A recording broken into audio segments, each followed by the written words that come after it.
Aku ini nek trimo pisane ra marem. Ping 3 lho kuat. Guyumu kok ketoke ngenyek ngono to. Mas, Nyapa? kowe iki kok gayamu ra irem. Gaya piye lho? Cara nyatane ya ngono. Lha wong 5 menit ae lho kowe iki metu. Kabeh bukti lan nyatane dijajal sik lagi iso ngarani. Kok yo gaya ping 3 kuat. Saiki kowe aja kapusan wong wedok. Lah nyapa? Kene malah sering ngapusi lho.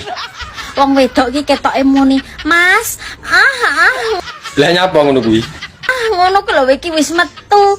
Kok yo gaya. Tak omongi yo. Kalane cah cilik mbok omongi. Aja kapusan. Saiki iki sing penting awakmu kuwi lho. Metu pisan cerot 5 menit kuwi lho wis marem. Nek aku ra imbuh ya ora marem.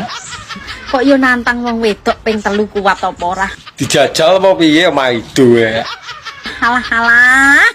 Kok yo eram kowe iki lek ra gedhek nih jamu ngono iki yo ora kuat lek ping 3 ping 4. Prei to jamu, lah wong kene rasa. Iso ayo. Anjay.